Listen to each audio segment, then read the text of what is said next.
Babaji Netralaya I హాస్పిటల్స్లో ఇప్పుడు LASIK లేదా పీఆర్కే సర్జరీ ఒక్కో కంటికి కేవలం 7,999 రూపాయలు మాత్రమే. లాసిక్ లేదా పీఆర్కే ఎవాల్యుయేషన్ ఉచితం.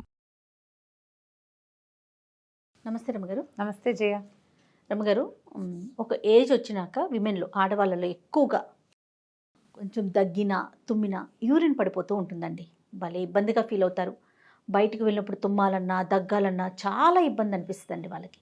ఏమైనా ఇంటి చిట్కాలు, మీకు తెలిసిన చిట్కాలు ఏమన్నా ఉన్నాయా? వైద్యం అంటే మనం చెప్పుకోలేము, అది డాక్టర్స్ చెప్పాల్సిందే కదా. సో ఇంటి చిట్కాలు ఏమీ లేవు జయ దానికి. లేదండి, డెలివరీ తర్వాత, నడి వయసు తర్వాత మనకేంటంటే బ్లాడర్ మీద ఆ కంట్రోల్ తగ్గిపోతుంది. డెలివరీ తర్వాత కొంతమందిలో కనిపిస్తుంది. డాక్టర్లు ఏవో చెప్తారు, కొన్ని మెడికేషన్స్ ఉన్నాయి. అయితే హోమియోలో 100% దీనికి మందు ఉంది. ఓ ఓకే, 100% ఉంది.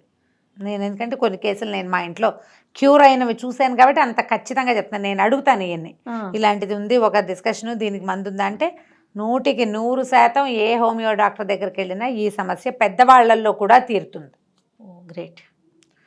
100%. ఇది దాని ప్రమోషన్ కోసం చెప్పట్లేదమ్మా, ప్రజలకి ఉపయోగపడుతుంది, ఈ ప్రయత్నం చెయ్యొచ్చు తప్పకుండా అండి. అయితే దీంతో పాటుగా మనం ఏంటంటే కొన్ని ఎక్సర్సైజులు చేయటం ప్రాక్టీస్ చేసుకోవాలి జయ. ఎక్సర్సైజ్ చేసుకోవాలి. ఎక్సర్సైజ్ కెగెల్ ఎక్సర్సైజులు అంటారు వాటిని. అది ఏం లేదు, అదే మనకి యోగాలో కూడా మనకి త్రిబంధాలు ఇవి ప్రాణాయామం అని ఉందా, అదేం చేస్తారు, 3 బంధనాలు చేస్తారు. ఒకటేమో ఇది జాలంధర్ బంధ, ఇలా గడ్డం పెట్టేయటం. తర్వాత ఏమో ఓడ్యాన బంధ అంటారు, పొట్టని ఇట్లా లోపల లాగటం. మూలబంధ అంటే యానస్ని లోపలికి లాక్కోవటం. ఫ్రంట్ అండ్ బ్యాక్ పెల్విక్ మజిల్స్ని బలం లోపలికి బిగపట్టడం అన్నమాట. పట్టి బిగించడం, వదిలిపెట్టడం, మళ్ళీ బిగించడం, మళ్ళీ వదిలిపెట్టడం, మళ్ళీ దాన్ని ఆపటం. ఇది ఎంత బాగా పనిచేస్తుందో జయ. డెలివరీలో అప్పుడు కూడా, ప్రెగ్నెన్సీలో కూడా డాక్టర్లు సజెస్ట్ చేస్తారు ఈ ఎక్సర్సైజ్ చేయండి అని చెప్పి. అది నేర్చుకోవాలి. చిన్న ట్రిక్కే, చాలా సింపుల్గానే అయిపోతుంది. మనం ఇంటర్నెట్లో చూసినా కూడా అది ఎట్లా చేయాలో తెలుస్తుంది. ఇవి ఎంత బాగా పనిచేస్తాయంటే దానివల్ల ప్రెగ్నెన్సీలో వచ్చే కాన్స్టిపేషన్ లాంటి సమస్యలు, ఈ ఫిషర్ ప్రాబ్లమ్స్ అవి తీరిపోతాయి. తర్వాత డెలివరీ తర్వాత కొంతమందికి లూజ్ అయిపోతుంది బాడీ, వాళ్ళకి బాగా ఉపయోగపడుతుంది. తర్వాత ఏమో కొంచెం 50 ఏళ్ళు వచ్చేసరికి మెనోపాజ్లు అవి వచ్చేసరికల్లా ఆ కంట్రోల్ తప్పిపోతుంది. ఇవి ఎక్సర్సైజులు చేయాలంటే పెద్దవాళ్ళు చేయలేకపోతారు. అవి నుంచుని చేయొచ్చు, కూర్చుని చేయొచ్చు, పడుకుని చేయొచ్చు, 3 రకాలుగాను చేయొచ్చు. దానికి ఏం ప్రత్యేక సాధనాలు అవసరం లేదు, సిగ్గుపడాల్సిన పని కూడా లేదమ్మా. అవునవును, మనకు అవసరం కదా. ఎందుకంటే ఆడవాళ్ళ శరీరం రకరకాల పనుల కోసం పుట్టింది. మనకి ఇప్పుడు ప్రెగ్నెన్సీ డెలివరీ మాత్రమే కాదు కదా, ఈ ప్రెగ్నెన్సీకి డెలివరీకి మూల కారణమైన పీరియడ్స్ని మనం 10-12 ఏటి నుంచి మోస్తాం. అక్కడి నుంచి మొదలుపెట్టి 54 దాకా పడుతూనే ఉంటాం. అవును కదా. అవును, పై ఎన్ని రకాల ఇవి ఉన్నాయి, వ్యవహారాలు ఉన్నాయి మనకి ఇది అత్యంత అవసరమైనప్పుడు దాని మీద సిగ్గు మొహమాటం పడకూడదండి. అందుకే టాపిక్ తీసుకున్నాను, ఎందుకంటే అందరికీ తెలియాలి అనేసి. అవును, ఖచ్చితంగా ఈ ఎక్సర్సైజ్ చేసుకోవాలి. రైట్. ఇప్పుడు ఇది నాకు అవసరం లేదు అని మానేయక్కర్లా. 50 క్రాస్ అయిన వాళ్ళకి అవసరం లేకపోయినా కూడా, అంటే యూరినేషన్ కంట్రోల్ లేకపోవటం వల్ల నాకేం లేదు అని అనుకున్నా కూడా ఈ ఎక్సర్సైజుల వల్ల మీకు కొంచెం లైఫ్ ఇంకా కాస్త బాగుంటుంది. ఇది మంచిది, వీటిని చేసుకోవచ్చు.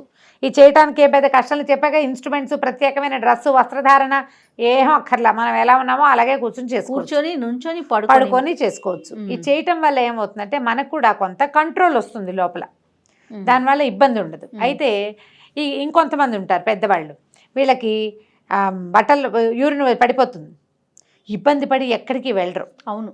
అయితే ఒక ఆవిడ నన్ను అడిగారు, డైపర్స్ వేసుకోవచ్చు, శుభ్రంగా వేసుకోవచ్చు, ఓ డైపర్ వేసుకుంటే సరిపోతుంది కదా. ఇప్పుడు మనకి పెద్దవాళ్ళకి డైపర్లు దొరుకుతున్నాయి. అవును, శానిటరీ నాప్కిన్స్ని కూడా వాడుకోవచ్చమ్మా నిర్మోహమాటంగా.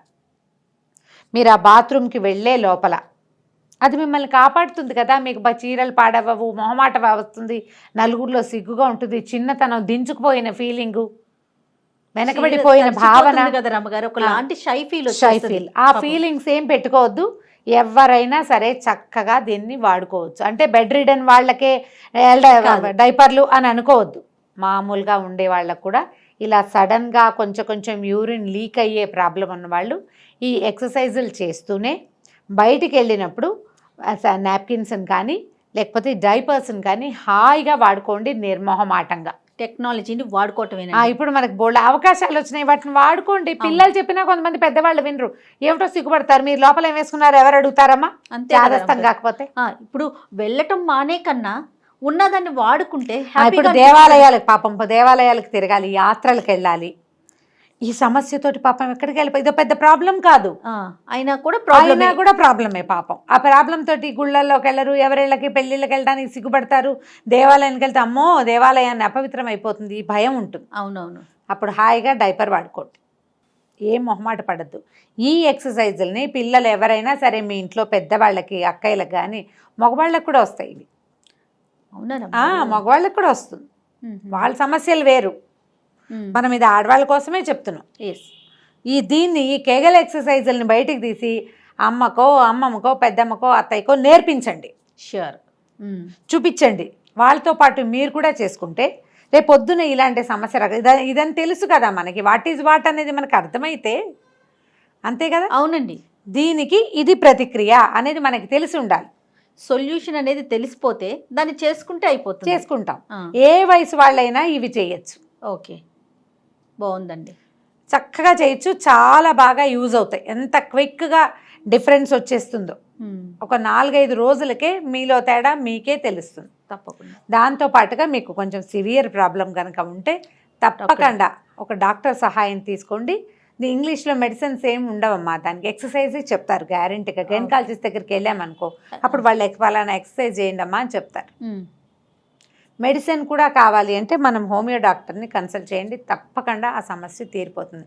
ఇందులో మొహమాటము, అవమానము పడద్దమ్మా, చాలా న్యాచురల్, అత్యంత సహజమైనది. రమ్మగారు, ఇప్పుడు వైట్ డిశ్చార్జ్ ఎంత నార్మల్ కదండి. అవును.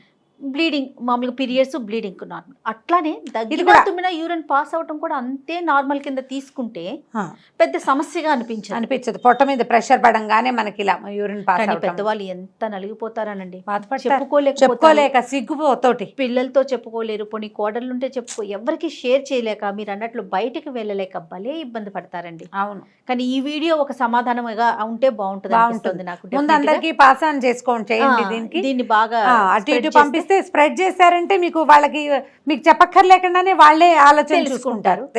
పెద్దవాళ్ళు కూడా సిగ్గుపడాల్సిన అవసరం లేదు. అదే కదండి అంటున్నారు. రైట్ రమ్మ గారు, నమస్తే. నమస్తే.